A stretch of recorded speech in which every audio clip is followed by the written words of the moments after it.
Finding the perfect words has never been easier. Karlee Porter's hand-lettered quilts will inspire you and those you love.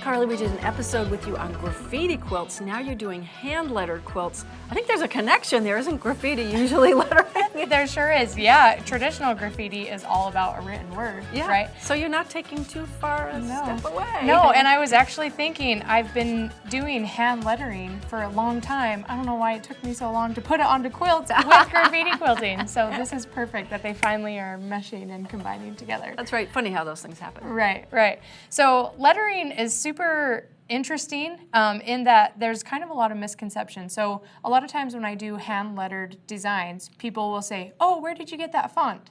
And the thing with hand lettering is it's not fonts, you're actually drawing everything. So there's kind of a differentiation between lettering, calligraphy, and type design, essentially. So I've never created a font. That is a whole different science that I will never be qualified for.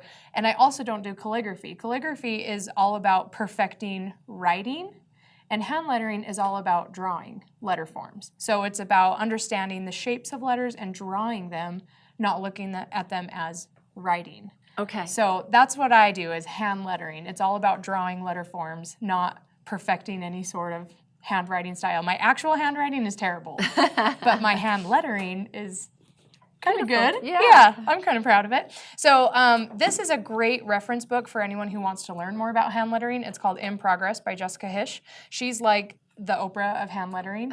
So she's amazing. But in her book, it's really nice because she talks about the different types of fonts and how you can use them in hand lettering without using fonts, just referencing them. So there are things like scripts, black letters, serif and sans serif, and then like she calls it the crazy circusy wood type, all of those extra fonts in between.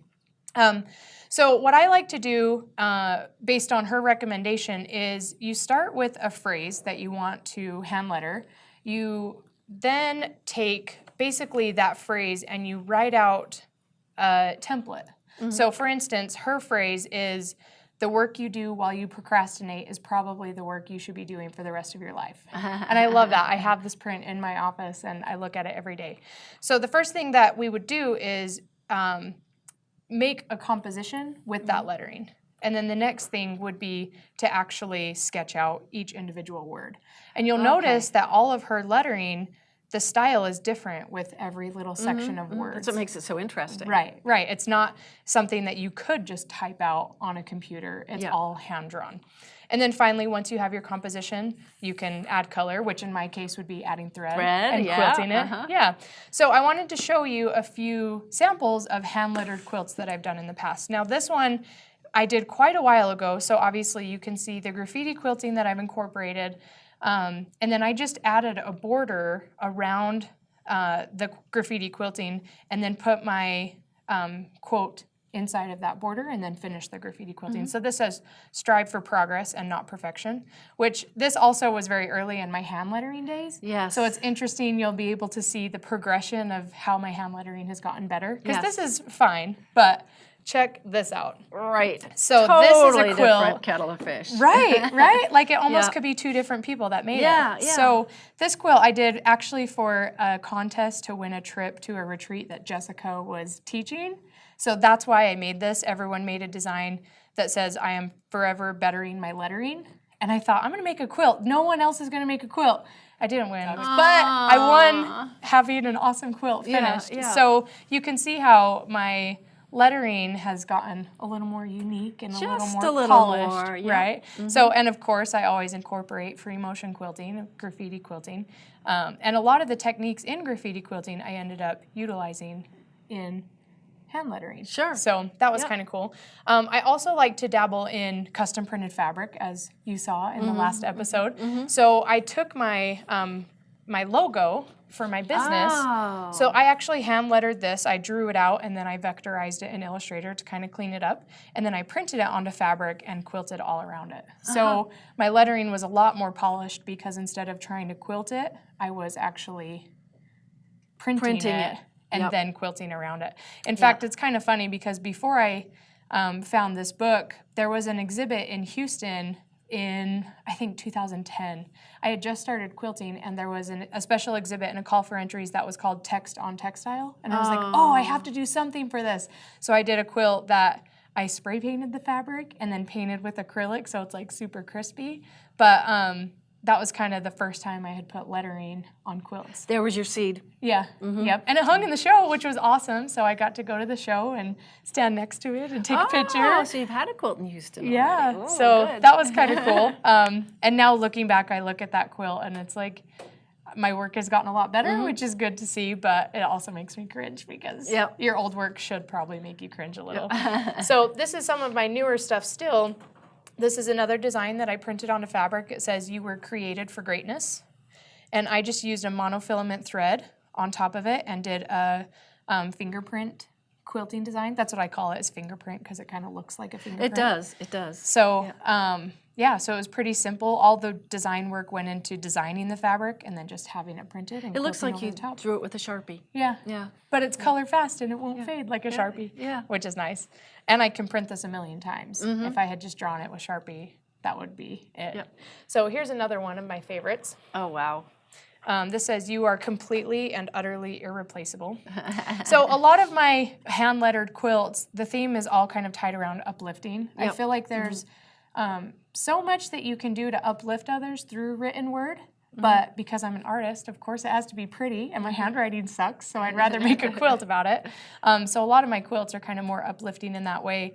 In fact, when I had my son, when I was pregnant with him, and as I'm sure we've talked about this before, that I struggled to have a baby, and so it was super special for me to be able to make him a quilt that kind of encapsulated the things that I wanted to say to him and the things that I was feeling at the time that I don't feel like a patchwork quilt would have done. Yes. So for me to be able to letter out every little thing and print it onto fabric, and now he has this quilt that he knows for sure how I feel about him because it's written down on his quilt. So how much he's loved. Yeah, so I love that. I love being able to use words. Like, if you love someone, tell them, express it, right? So I love that. With quilts, we can do that in a very literal way by literally saying what we want to say on our quilts. So and then it's double the impact because quilts are always so loving because our loved ones wrap themselves in them. Exactly. Yeah, it's one thing to have a handmade quilt, but to have one that very explicitly says how much you love someone is just instead of on a label on the back.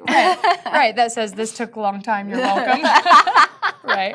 So so a lot of my quilts kind of have that theme, and I even made a pillowcase with custom printed fabric that I lettered, and it says, "I adore you." Oh. So, speaking of, I have a little gift for you. Oh. Because I feel like when you do care for someone, you should tell them. So I have all of these postcards that I've designed. Oh, what fun. With lots of different designs. Then I can spread all those sentiments. Yeah, so this same quilt that I just showed you that says, "You are completely and utterly irreplaceable," I wanted to let you know that. Thank you. In a postcard. Thank you. Oh, that's so sweet. So I have sweet. a nice stack with lots of different cute little affirmations and words that I wanted to share. Thank you. Thanks so much. They are priceless. Hand lettering with a long arm. Right. Get ready for your head to explode. Okay, so I showed previously how to kind of set up a composition and how to kind of figure out what you're going to quilt so that you're not going to your machine and just winging it. Because with lettering, which is very different from graffiti quilting, it does take some planning. It takes a little more polishing to figure out. So here's my pattern. Quilting is my love language. Now I sketched this out on my iPad and resketched it and composed it and recomposed it and respaced things and resized things so that it was exactly how I wanted it. I did reference fonts as I was doing this, but everything is still hand-drawn. Okay. So I took elements of fonts but then made them more unique. Yep. By changing them a little, but also the fact that they're hand-drawn is going to change them throughout the process. So once I had a sketch that I liked, I went over it and just made really nice, crisp lines. So that way when I transferred it to my fabric, there would be no fading or any grayness of where the pattern is. It just makes it exactly so I know where exactly to trace. So from there, I knew that I was going to want stuff around the design, and so I added a cloud as well. So this is what became my finished pattern. But I didn't want to quilt it this small. So what I did after that was I blew it up to 4 pieces of paper and then just taped the pieces together to get it the size I wanted. And then I taped it to my window and waited for the afternoon sun to hit the same thing. on my black fabric, and then I traced the pattern onto the fabric. So this is what sets me up. I'm definitely not freehanding all of this lettering at this scale, which is fine. You know, if you have it the way you like it, but you needed a different scale, work smart, not hard. Exactly, and get it the way you want it. Right, exactly. So then I got it onto my fabric, and now I'm ready to actually quilt it. So I wanted to get to this point to show you today some of the filler patterns that I really like using with lettering that I feel like accent them nicely. So I've stitched down my main outer line to baste it so that things don't shift too much. And then I can go in and do the filler pattern. So I wanted to show you a couple of filler patterns. Okay. So right now I have a metallic hollow shimmer thread in my machine. And for the inside of the cloud, I know that I'm going to quilt over the lettering with my couching foot, so I can just disregard it. Now, the one thing I do want to make sure of is that the banner is not quilted because my letters are really thin, and I didn't want my quilting to detract it. I wanted to look like if you did. Right. I wanted the banner to look like it's sitting on top of the quilting. Okay. So I'm going to do this fingerprint design over all of the lettering except for the banner. So you can see I've kind of done some. And the idea with this fingerprint pattern is to make something that's kind of organic, and there's a little bit of planning, but it's never the same twice, just like our fingerprints.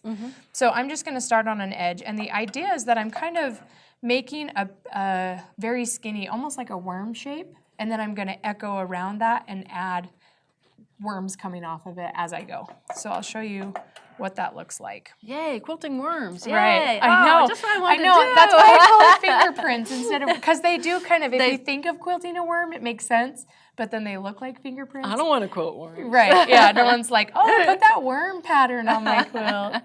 So I've just started on the edge, and I'm just going to follow my line, and then as I grow bigger, I'm going to start adding break-offs. So I might kind of just veer off in one direction and do kind of a worm shape, and then I'm going to keep going. So there's no specific pattern to this.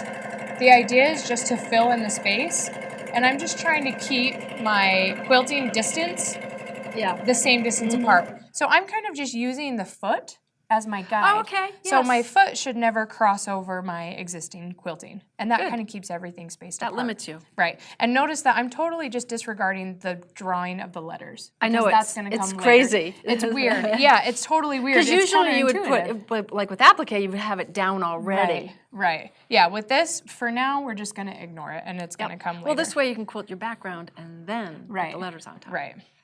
So I'm just following that line. And then I might kind of break off in this direction and do kind of a worm. And I can kind of give myself a skeleton. Like I'll kind of do a couple of worms, and then I'll go back and fill in that space. So see how I kind of have this really funky shape here? Yeah. It's weird right now, but when we go and fill it in, it's going to make more sense. So I'll even go back that way, and we can go fill it in. So it's about an equal part echoing and an equal part creating new shapes to echo. Yes. So I might just go something like that. And then maybe just kind of fill that in.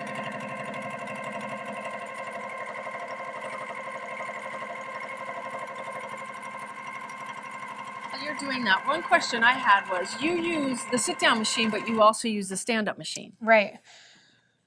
And so how do you decide? Well, I like to say that my stand-up machine is where the work happens. If I'm doing a large quilt or if I'm doing a customer quilt or something that's large scale, I'll always use my stand-up. But like if I'm just working tiny, the sit-down for me is kind of where the magic happens. It's kind of my first love. And I think part of that is from graffiti quilting. Many of those quilts were done on a sit-down, so that's where I really honed in on my free motion skills. but the stand-up quilting machine is so productive. Yeah. So with small interesting. quilts like this, I love just using my sweet little sit-down. So I'll continue to do this. And even when I get up into the banner, so see how I'm getting kind of close to the banner?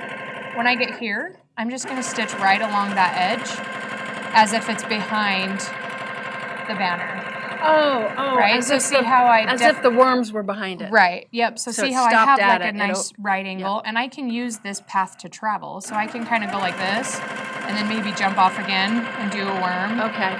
And it doesn't matter that the edge of my banner is not stitched down, because I'm going to couch over that anyways. Okay. So the couching is kind of where the real magic is with the lettering, because you can kind of fill things in.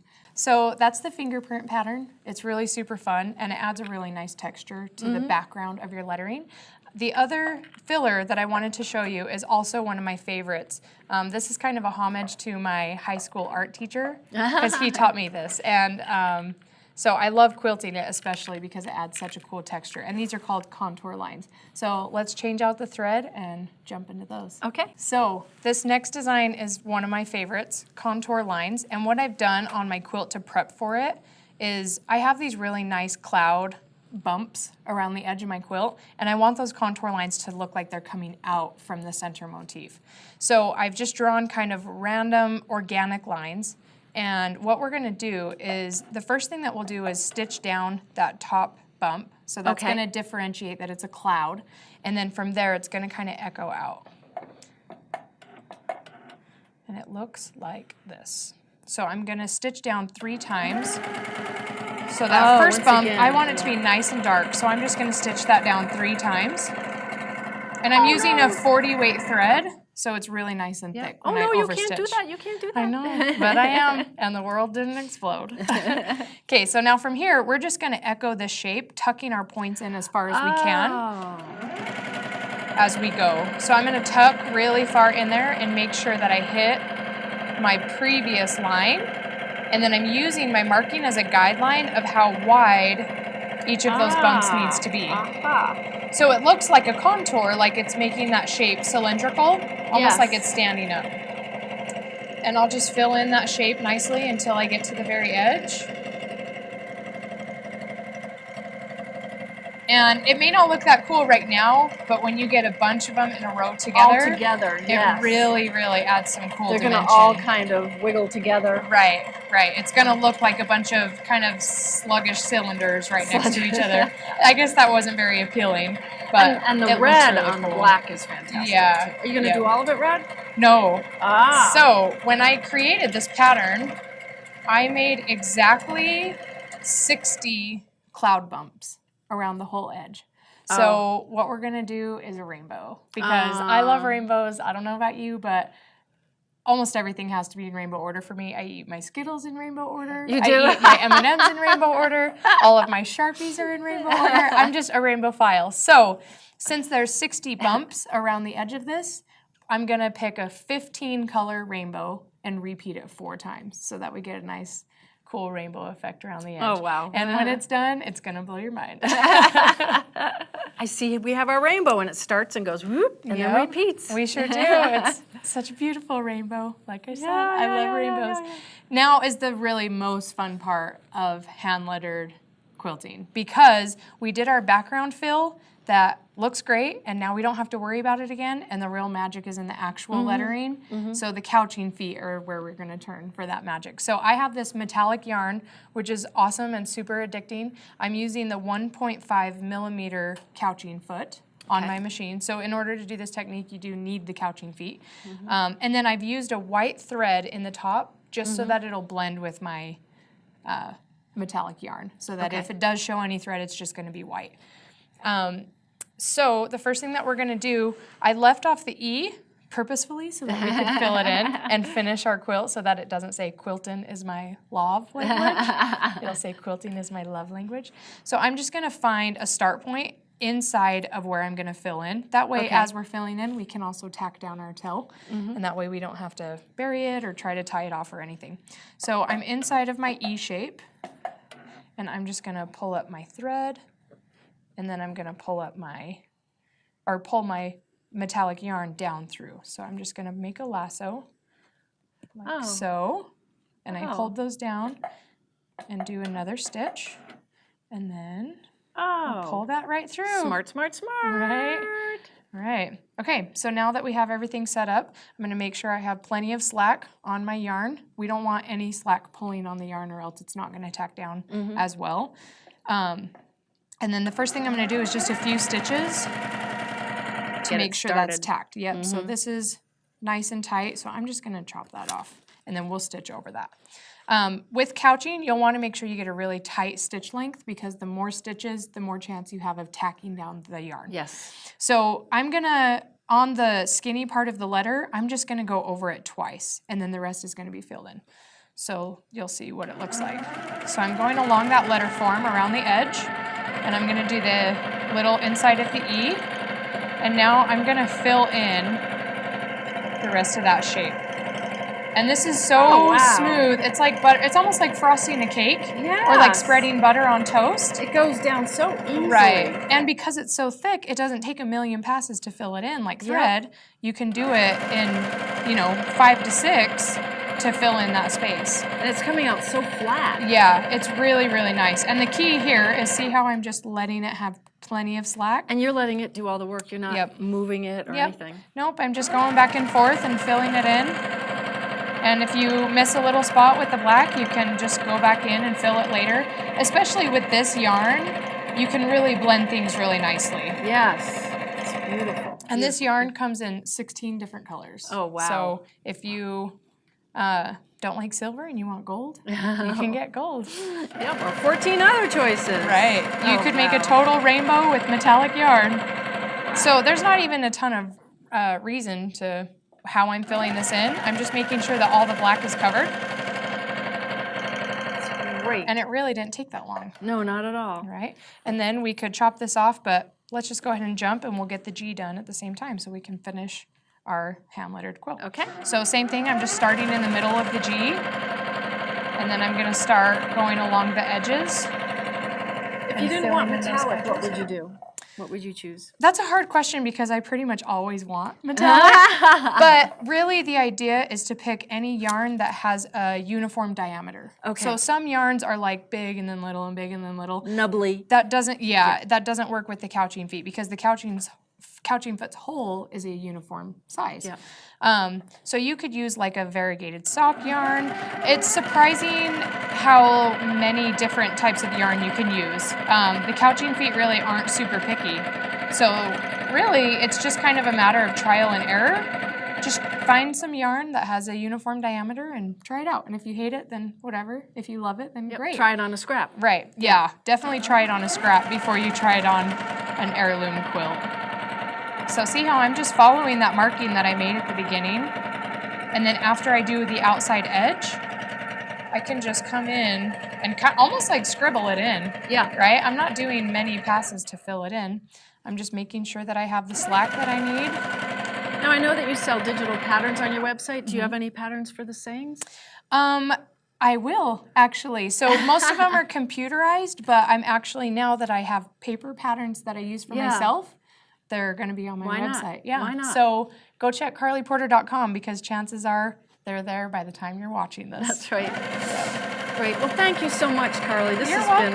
been very, very different. It really is, right? It's so fun, though. I think there's lots of different mediums to use in quilts that really make it so we're not constrained to a block. Yep. So try it, and if you like it, great. If you don't, then that's fine too. That's right. Thank you so much, Karlee. I have a feeling we're going to be seeing a lot more hand-lettered quilts after this. I sure hope so. And thank you for watching Quilt at the Longarm Quilting Show. We'll have more next time. Great quilting fun. This is really fun. Oh, wow, that's pretty. So much white.